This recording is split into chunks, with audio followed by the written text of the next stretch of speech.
Greetings everyone. अगर आपने भी इस थंबनेल को देखकर इस वीडियो पे क्लिक किया है तो आपने बिल्कुल सही किया है, क्योंकि ये वीडियो बहुत ज़्यादा इंपॉर्टेंट होने वाली है। और इतना मैं आप लोगों से प्रॉमिस कर देता हूं कि इस वीडियो को देखने के बाद आपको इंग्लिश सीखने का एक जो तरीका होता है, जो एक नज़रिया होता है, वो पूरा बदल जाने वाला है। क्योंकि इस वीडियोज़ में इतना ज़्यादा इंपॉर्टेंट हम कॉन्सेप्ट्स पे बात करूँगा, इतनी इंपॉर्टेंट स्ट्रेटेजी पे मैं बात करूँगा जो कि आप लोगों को बहुत ज़्यादा मदद करने वाली है। अगर आप इंग्लिश सीख रहे हैं या सीख चुके हैं या कहीं ना कहीं आपने सोचा है कि हम इंग्लिश को सीखें, तो ये वीडियोज़ बहुत ज़्यादा इंपॉर्टेंट है डियर। मैं आप लोगों को बोल रहा हूँ बार बार इस तरह से।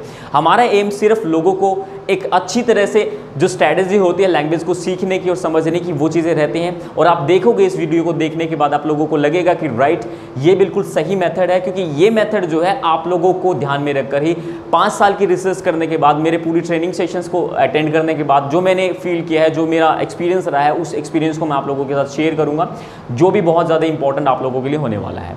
तो चलिए स्टार्ट करते हुए देख लेते हैं क्या इस वीडियोस में डिस्कस करने वाले हैं। सो गाइस देखिए, सबसे ज़रूरी बात मैं आप लोगों के साथ यहाँ पे बता देता हूँ कि जब भी हम इंग्लिश सीखते हैं तो हमारे सामने एक सबसे बड़ी प्रॉब्लम निकल कर आती है, वो होती है हिंदी ट्रांसलेशन, राइट।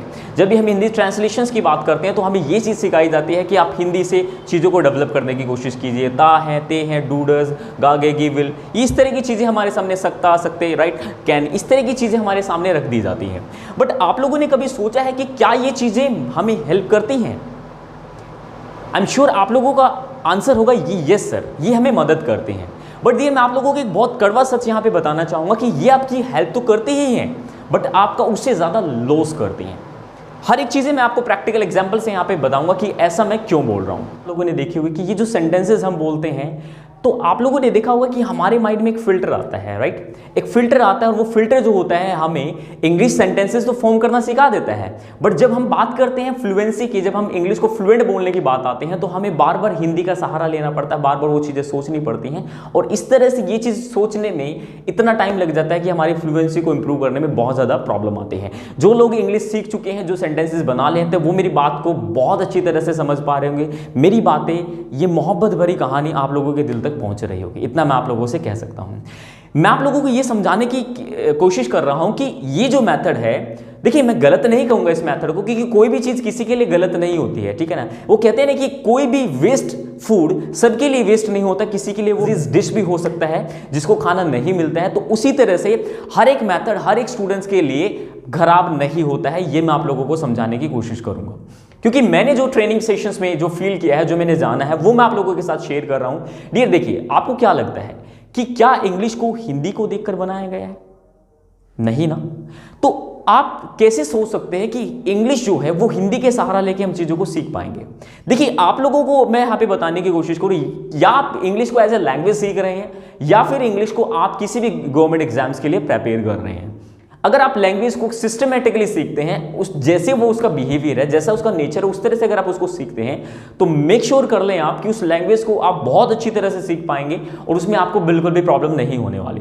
देखिए, 2-3 चीजें होती हैं लैंग्वेज को सीखने की। पहला, हमें सेंटेंस फॉर्मेशन आना चाहिए, जो कि हमें सेंटेंस स्ट्रक्चर्स हमें बता देना कि किसी भी सेंटेंस को बोलने का क्या पैटर्न हो सकता है, किस तरह से सेंटेंसेस बनाए जाते हैं। दूसरा, कि क्या राइट वोकैबुलरी हम ऐड करें।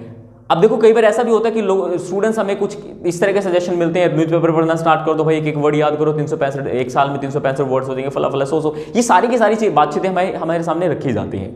बट आप देखिए कि वो जो वर्ड्स याद करते हैं, कुछ वर्ड्स ऐसे भी होंगे कि आप अपनी पूरी लाइफ में, आप डे टू डे लाइफ में यूज ही नहीं कर पाएंगे। तो वो सारी की सारी चीजें मैं ही कहता हूं कि एक बिगिनर के लिए बहुत ज्यादा यूजलेस हो जाते हैं। आपको वो वर्ड्स याद करने होते हैं जो आपको एक्टिवली यूज होते हैं। अब ये एक्टिव कलेक्शन क्या होता है? वो वर्ड कलेक्शन जो आपको स्पोकन इंग्लिश में मदद करता है, जो आपको इंग्लिश सीखने में मदद करता है। और वो सबसे बड़ी बात ये मैं कहना चाहूंगा कि अभी तक ऐसी कोई भी बुक अवेलेबल नहीं है मार्केट में जो हमें इस तरह का सिलेक्टेड कलेक्शन जो स्पोकन इंग्लिश का सिखा दे। बट आप लोगों के लिए हमने 2 बुक्स डिजाइन कर रखी हैं कि सेंटेंसेस को बनाया किस तरह जाता है, उसके लिए हमने स्ट्रक्चर्स की ई बुक डिजाइन कर रखी है, और कलेक्शन जो है वर्ड्स किस तरह से हम पढ़ सकते हैं एक्टिवली, 700+ वर्ड हमने ऐड किए हैं, उसके लिए भी बुक हमने गिवन कर रखी है। दोनों बुक का लिंक इस वीडियो के डिस्क्रिप्शन में, अगर आप इंटरेस्टेड है तो आप चेक कर सकते हैं।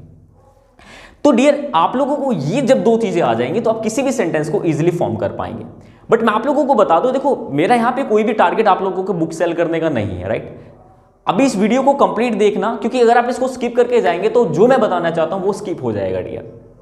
मैं सिर्फ ये बताने की कोशिश कर रहा हूं। देखिए, आप लोगों ने एक चीज समझी होगी कि जब भी हम आप लोगों ने समझा होगा कि हम विल की बात कर रहे हैं या टेंसेस से अगर हम बात करें, फ्यूचर इंडेफिनिट टेंस की अगर हम बात करते हैं, तो हमें सिखाया जाता है कि शैल एंड विल का यूज हम करते हैं गागेगी। जब भी सेंटेंस की एंडिंग गागेगी से हो, वहां पर हम शैल एंड विल का यूज करते हैं। ये आप लोगों ने सुना होगा, जाना होगा।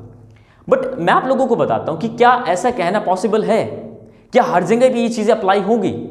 बिल्कुल भी नहीं। एक एग्जांपल मैं देने की कोशिश करता हूं। आपने देखा होगा कि जब हम इज एम आर को कॉन्टिन्यूस फॉर्म में पढ़ते हैं, प्रेजेंट कॉन्टिन्यूस टेंस पढ़ते हैं, तो हमें समझाया जाता है कि रहा है, रहे हैं, रही है। जिस सेंटेंस के एंड पर आ जाए वो सेंटेंस इज एम आर से फॉर्म किया जाता है। बट मैं आप लोगों के सामने यहां पे सेंटेंस बोलने की कोशिश करता हूं। मैंने बोला मैं खड़ा हुआ हूं, मैं खड़ा हुआ हूं, तो ये सेंटेंस में तो रहा रही नहीं आया, बट सेंटेंस फिर भी होगा आई एम स्टैंडिंग। तो देखिए, जो हिंदी की जो मैथ यूज करते हैं ना डियर, ये सिर्फ आपको 50% ही मदद करती है किसी भी सेंटेंस को बनाने में। किसी भी सेंटेंस को बनाने में सिर्फ 50% ही मदद करती है, और जितना आपका मदद करती है 20% आपका लॉस भी कर देती है, क्योंकि आपके माइंड में एक फिल्टर लगा देती है जो आपको फ्लुएंट बोलने में आपका सबसे बड़ा बैरियर बनता है। और डेयर पर्सनल एक्सपीरियंस से मैंने इस चीज को समझा है, जाना है। अगर आप इंग्लिश को जैसे वो बनी है, जैसा उसका नेचर है, उस तरह से सीखने की कोशिश करेंगे तो डेफिनेटली लैंग्वेज को बहुत अच्छी तरह से आप सीख पाएंगे। जैसे कि मैं एग्जाम्पल देने की कोशिश करता हूं, मैंने विल की बात करी, राइट? तो विल को आप इस तरह से ध्यान रख सकते हैं कि कोई भी प्लानिंग जब होगी हमारी, तो वहां पर हम विल यूज करेंगे, ठीक है ना। अब ये कैसे पता चलेगा कि हम कोई प्लानिंग कर रहे हैं? तो डियर देख, हमेशा ध्यान रखना, ये जो प्लानिंग वर्ड है ये प्रेजेंट में बनाया जाता है और ये बनता फ्यूचर के लिए है। ये जो प्लानिंग वर्ड है ये प्रेजेंट में बनाई जाती है। आप कभी भी देख लेना कि प्लानिंग कभी भी पास्ट के लिए नहीं होती, प्रेजेंट के लिए नहीं होती। प्लानिंग जो होती है वो फ्यूचर के लिए होती है और बनाई हमेशा प्रेजेंट में जाती है। तो कोई भी ऐसी बातचीत जो, जैसे कि मैंने बोला मैं आपसे मिलूंगा या मैं आपसे मिलना चाहता हूं, राइट? तो ये जो सेंटेंसेस मैंने बोले हैं, ये बेसिकली जो पैटर्न है ये मेरी प्लानिंग है ऐसी। और प्लानिंग डियर कभी श्योर नहीं होती, ये नहीं कह सकते कि ऐसा होगा ही, राइट? प्लानिंग हो भी सकती है सक्सेसफुल और नहीं भी, दोनों ही चीजें वेरी करती हैं यहाँ पे। तो जब भी आपके सामने, बस इतना सा ध्यान रखना, विल का यूज आप लोगों को तब करना है जब कोई प्लान आप लोगों को देखने की कोशिश करे। मैं मिलूंगा, ठीक है ना, मैं इंग्लिश सीखूंगा, ठीक है ना, मैं कल जाके उससे मिलूंगा। तो ये सारे के सारे क्या हैं, ये सेंटेंस जो है ये प्लानिंग को शो कर रहे हैं। इसमें वेदर गागेगी आए, रहा रही या थाते थी, हमें कोई लेना देना नहीं है। बस इतना सा ध्यान रखने कि जब इस तरह के सेंटेंसेस की बात करी जाती है तो वहां पर हम विल का यूज करते हैं। इसी तरह से कैन के भी एग्जाम्पल दे दिए जाते हैं, सकता है, सकते हैं, तो ऐसा नहीं है। अब जैसे कि मैंने एक सेंटेंस बोला आप लोगों से, खाना बना लेते हो भाई। अब अगर मैं सेंटेंस बोल रहा हूं खाना बना लेते हो, तो इसके अकॉर्डिंग यहाँ पे डूडस आना चाहिए, क्योंकि हमें बताया गया है कि ताहती है ती से जब सेंटेंस बनते हैं तो वहां पे डूडस का यूज किया जाता है।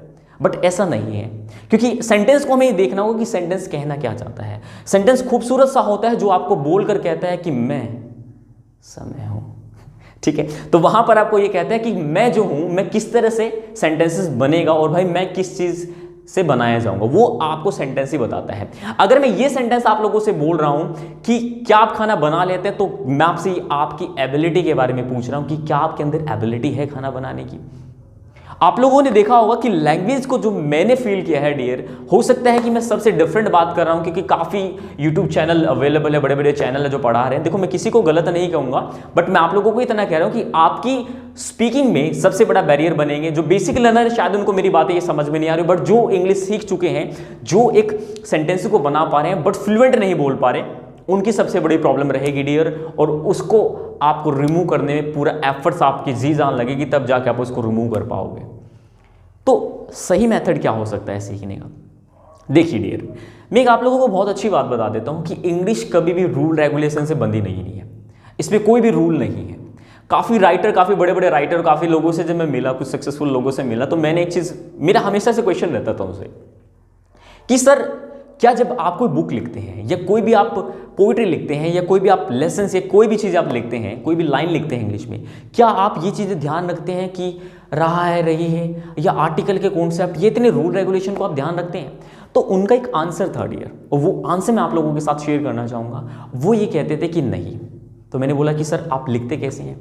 उनका कहना था कि हम सिचुएशंस के अकॉर्डिंग एक्सप्रेशन को डिज़ाइन करते हैं। जैसे सिचुएशन होगी वैसे एक्सप्रेशन हमारे माइंड में आता है, और उस तरह से हम चीज़ों को लिख देते हैं।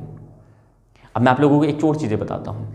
अब सपोज कर लीजिए किसी की डेथ हो रखी है और आप उसके घर पे चले जाएं, आप हंसते हंसते जा रहे हैं तो ऑटोमेटिकली जैसे आप एंटर करेंगे तो आपको आपका जो ब्रेन है, जो आपका सबकॉन्शियस माइंड, वो ट्रिगर करेगा कि यस, आपको अपना मूड चेंज करना होगा और आपको अपना जो बिहेवियर है वो थोड़ा सैड शो करना होगा, राइट। तो इसी तरह से किसी भी चीज़ को सीखना चाहते हैं तो डियर, लैंग्वेज को आप इमोशन के साथ चीज़ों को सीखने की कोशिश करें, सिचुएशंस के साथ चीज़ों को सीखने की कोशिश करें, क्योंकि इंसान कभी भी सिचुएशंस को नहीं भूलता है डियर। आप लोगों ने देखा होगा कि अगर आप एक रास्ते से चले जाएं और उसमें काफ़ी टर्न्स हैं, अगर आप लोगों से पूछा जाए कि बताना कैसे कैसे गए थे, तो आप बताना वो थोड़ा सा डिफिकल्ट हो सकता है। बट अगर आपको उसी रास्ते पे ले जाकर छोड़ दिया जाए तो आप रास्ते को देख देख के धीरे धीरे आप उस जगह पे पहुंच ही जाओगे। क्यों? क्योंकि आपने प्रैक्टिकल होगी वो चीज़ें, आपके सामने वो सिचुएशंस आ गई हैं। तो मेरा कहने का सिर्फ इतना सा मतलब है डियर कि किसी भी चीज़ को अगर आप सीखना चाहते हैं, बहुत अच्छी तरह से सीखना चाहते हैं, तो उसको सीखने का तरीका जो होता है वो सिचुएशंस के अकॉर्डिंग होता है। मैं हमेशा कहता हूं English is very flexible language and it works on the basis of situation and emotions. कि बहुत फ्लेक्सिबल लैंग्वेज है ये, सिचुएशन के अकॉर्डिंग इसका जो मीनिंग्स हैं, जो इमोशंस हैं, वो चेंज होते रहते हैं। और आप लोगों को प्रैक्टिकल सेशंस के अंदर वीडियोस अवेलेबल है, English with Sam sir channel पे भी अवेलेबल हैं, और ये नया चैनल है, इस पे भी आप लोगों को वीडियोस देख जाएंगे कि हमने जो कोशिश की है डियर, वो आपके अंदर जनरल परसेप्शंस को डेवलप करने की कोशिश की है। अब आप लोगों को मैं बता देता हूं कि ये मेथड जो है, अब देखो ये मेथड उन लोगों के लिए बनाया गया है डियर जिनकी इंग्लिश बहुत ज़्यादा वीक है, जो इंग्लिश की जो सिचुएशंस को नहीं समझ सकते, जो सेंस को नहीं समझ सकते, उनके लिए थोड़ी मदद हो सकती है कि ताकि वो अपने बेस को थोड़ा सा डेवलप कर ले। हमारा जो माइंड होता है, ह्यूमन जो बिहेवियर होता है, जो ह्यूमन जो नेचर होता है, वो किसी भी चीज़ को सीख तब पाता है जब उसका माइंड ये रिफ्लेक्ट करता है कि यस ये आसान और तू कर सकता है। तो जब वो थोड़ा सा क्या होता है कि आपको एक पुश देने के लिए होता है कि जब आपको हिंदी से थोड़े से मेथड को आपको बता दिया जाए, एट द एंड मैं भी बहुत देखता हूं कि काफ़ी स्टूडेंट्स मेरे पास आते हैं जिनको इंग्लिश बिल्कुल नहीं आता, तो मैं क्या करता हूं, उनको थोड़ा हिंदी से चीज़ों को समझाने की कोशिश करता हूं ताकि उनका एक लेवल बन जाए, उनका ब्रेन एक्सेप्ट कर ले कि यस मैं कर सकता हूं। उसके बाद मैं उनको बंद कर देता हूं, फिर मैं इंग्लिश में जो सेंस है, जो उनको सेंस पकड़ाने की कोशिश करता हूं कि ये सेंस है और इसके अकॉर्डिंग सेंटेंसेस बनाए जाते हैं। क्योंकि इंग्लिश में कोई भी चीज़ें फिक्स नहीं होती हैं, और आप देखने की कोशिश करेंगे कि लैंग्वेज और ग्रामर दोनों ही अलग अलग कॉन्सेप्ट है। इस बात को आप मेक श्योर कर लेना। ग्रामर में रूल्स होते हैं बट लैंग्वेज में कोई भी रूल्स नहीं होते, इस बात को आप बहुत अच्छी तरह से समझ लेना। अगर रूल्स होते तो डियर आज कितने लोग स्पीकर बोल रहे हैं, अगर ग्रामेटिकल उनको जज करने की कोशिश करें तो बहुत सारी मिस्टेक्स करते हैं, there are lots of mistakes. But किसी भी चीज़ को अगर समझने की कोशिश करते हैं तो वहाँ पर एक बेसिक्स आइडिया चलता है हमारा, और वो होता है कि हम पहले तो देखो लैंग्वेज का मीनिंग समझो क्या है।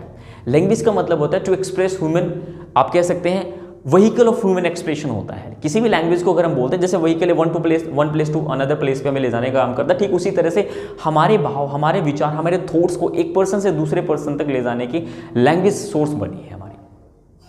तो बिल्कुल उसी तरह से चीज़ों को हमें वैसे ही समझना है जैसे लैंग्वेज डिज़ाइन की गई है। और जब आप इस तरह से चीज़ों को समझने की कोशिश करेंगे तो डियर बहुत ज़्यादा यूजफुल होने वाला है। मैंने आप लोगों को 3 चीज़ें बताई हैं, 3 चीज़ों पे अगर आप फोकस कर लेते, पहली सेंटेंस फॉर्मेशन की, सेंटेंस बनाना कैसे है। आपको अगर आप स्ट्रक्चर आता है तो किसी भी सेंटेंस को फॉर्म कर सकते हैं। दूसरा, अगर आपके पास वर्ड का कलेक्शन राइट है, राइट, अगर आपका कलेक्शन अच्छा है so you can easily form any sentences in English.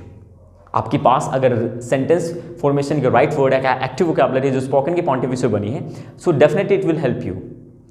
तीसरा पॉइंट डियर जो सबसे ज़्यादा ज़रूरी है, दैट इज सेंस के अकॉर्डिंग चीज़ों को सीखो, ना कि रट्टा या फिर वो हिंदी, ठीक है ना, वो कोडिंग वगैरह वैसे ऐसा बिल्कुल भी नहीं है। क्योंकि आप लोगों को 50% मदद कर दिया। आप मेरी बात ध्यान से समझने की कोशिश कीजिए। सपोज कर लीजिए आपने हिंदी की मदद लेके 50% आप लोगों ने वो सेंटेंस बनाने सीख लिए। आप बनाने तो सीख लिए, 20% आपको वो कहीं ना कहीं मैं आप लोगों को बता दूं लॉस भी कर दें, क्योंकि जब आप फ्लुएंसी की बात आएगी तो आपको बार बार वो सेंटेंस पे एंड पे जाके वो रहा, रही, सकता, सकती, इस तरह की चीज़ें आप लोगों को सोचनी होंगी, एंड दैट वुड जो आपको कहीं ना कहीं एक डिग्रेड कर देते हैं आपको, और फिर आपका कॉन्फिडेंस लूज होने लगता है। आप ये सोचते हो कि सब कुछ तो आ रहा है मुझे बट मैं फ्लुएंट क्यों नहीं बोल पा रहा हूँ। तो भाई सबसे बड़ी बात यही है कि आपके माइंड में फिल्टर आ रहा है। अब देखो ना, मैंने आपको बोला कि जब भी हम विल की बात करते हैं, कोई भी प्लानिंग अगर आप आ रही है तो वहाँ पर आपको विल यूज़ करना है, और ज़्यादा एक्सपर्ट बनने की बिल्कुल कोशिश ना करें, क्योंकि जब आप इनिशियल स्टेट पर हो तो चीज़ों को आप बिल्कुल माइन्यूट तरह से पढ़ने की कोशिश ना करें। जो कहते हैं ना कि जो रॉ मटेरियल होता है, ठीक है ना, धीरे धीरे चीज़ों को सीखते चले।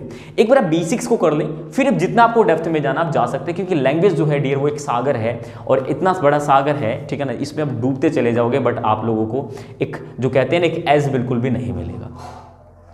ये बिल्कुल उसी तरह से है जैसे कि प्यार मोहब्बत इश्क की हम बात करते हैं, उसी तरह से इंग्लिश भी है, ये एक सागर है जिसमें हम डूबते चले जाएंगे, वहाँ पर हमें किनारा नहीं मिलेगा। तो मेरा सबसे आप लोगों को बस इतना ही कहना है कि अगर आप लैंग्वेज को सीखना चाहते हैं, समझना चाहते हैं, तो डियर ये चैनल पे free of cost videos available हैं। हमारे पेड बैचेस भी हम रन करते हैं, बट अभी कोई भी पेड बैचेस रन नहीं कर रहे हैं, तो आप फ्री ऑफ कॉस्ट इस चैनल से जुड़ सकते हैं। हाँ, एक और चैनल हमारा है इंग्लिश विद सैम सर, इसी चैनल के नीचे आप लोगों को मिल जाएगा। इन दोनों चैनल को सब्सक्राइब कर लीजिए, और यहां पर आप देखेंगे कि यस, आप खुद बोलेंगे कि यस सर, बिल्कुल पूरे यूट्यूब पर डियर इतना मैं आप लोगों को पहले भी हम चैलेंज करते हैं कि यूट्यूब पर एक ऐसा मात्र चैनल आप लोगों को अवेलेबल मिलेगा जो आपको इस तरह के लैंग्वेज सिखाता है, क्योंकि हम कोई बकवास बाजी अपन की बस की नहीं है भाई, जो हम बात करेंगे ये कर देंगे वो कर देंगे, डेली सेंटेंस याद करो, फला करो, ऐसी चीज़ें करो, नहीं। हम सिर्फ प्रैक्टिकल ट्रेनिंग्स प्रोवाइड करते हैं, और बहुत आप देखेंगे कि बहुत लॉजिकल आप लोगों को पढ़ाने की कोशिश करते हैं। तो आप लोगों से इतना ही चाहिए कि आप लोग हमें प्यार देते रहें, ठीक है, जो आपकी जो पॉजिटिव वाइब्स है वो आप हम तक पहुंचाते रहें। हम आपको जो गिवन करेंगे वो बेमिसाल होगा, शानदार होगा, ठीक है ना, इतना मैं आप लोगों को कह देता हूँ। तो वो कहते हैं ना कि आप लोगों ने सुना होगा कि बहुत चीज़ें एफर्ट्स करने के बाद नहीं मिलती हैं, तो वो आप लोगों को देने के लिए हम यहाँ पर बने हैं। तो अगर आप तीन चीज़ों पे डियर फॉलो कर लेते हैं तो आपकी लाइफ जो है वो बिल्कुल चेंज हो जाएगी, इतना मैं आप लोगों से प्रॉमिस करता हूँ। लैंग्वेज सीखने का जो सही तरीका माना गया वो यही माना गया है। उम्मीद है आप लोगों को ये वीडियोस बहुत ज़्यादा अच्छा लगा होगा। अगर अच्छा लगा तो वीडियो को शेयर जरूर कर दीजिए, क्योंकि ये वीडियोस पूरे यूट्यूब पर आप लोगों को एक सिस्टमेटिकली लैंग्वेज को सिखाने और समझने का अप्रोच देगा। इसमें मैंने सारी चीज़ें पे बात नहीं की है, सिर्फ मैंने सीखने की बात की, क्योंकि सीखने के अंदर बहुत सारी चीज़ें होती हैं डियर। आपको रीडिंग करना होता है, राइट, रीड किस तरह से करना है वो भी बहुत सारे एक स्ट्रेटेजी की वीडियोस भी मैं लेके आऊँगा कि किसी भी लैंग्वेज को सीखा किस तरह से जाता है। बट इस वीडियो में सिर्फ मैंने आप लोगों को बताया है कि ये जो आप हिंदी का सहारा लेते हो ना डियर, मैं रिक्वेस्ट करूंगा कि अगर आप सीखना चाहते हैं तो इसको आज से ही बंद कर दें। आप इंग्लिश को एक सेंसिबल तरीके से समझने की कोशिश करें, ताकि आपको वो लाइफ लॉन्ग हमेशा याद रहे। और लाइफ लॉन्ग याद रहेगी डियर। रट्टाफिकेशन आप 1 मिनट के लिए भूल जाओगे, बट अगर आपने सिचुएशन से चीज़ें जुड़ी हुई सीख ली तो आप कभी भी उसको नहीं भुला पाओगे, ठीक है ना। वो कहते हैं ना कि तुम्हें भूलना तो चाहा लेकिन भुला ना पाए, तो वो चीज़ें यहाँ पे हो जाएगी कि भूलना भी चाहोगे तो भूल नहीं पाओगे, ठीक है ना। तो ऐसी छाप आप लोगों के माइंड में डाल देंगे डियर। और अभी जो है इस वीडियोस को बहुत ध्यान से देखिए, जो मैंने आप लोगों को बताया, और उस चीज़ को समझने की कोशिश की। चैनल पे पहले भी वीडियोस अवेलेबल हैं, बट नए वीडियोस आपको जल्द ही मिल जाएंगी, ठीक है ना। तो आज के लिए इतना ही। अपना प्यार, ठीक है, अपना सपोर्ट इस वीडियोस पे दिखाई, ज़्यादा से ज़्यादा शेयर कीजिए, ठीक है ना। आज के लिए इतने ही, मिलते हैं और एक वीडियो में इंटरेस्टिंग कॉन्सेप्ट के साथ। तब तक के लिए ध्यान रखिए, सेफ रहिए, एंजॉय करते रहिए। Thank you so much.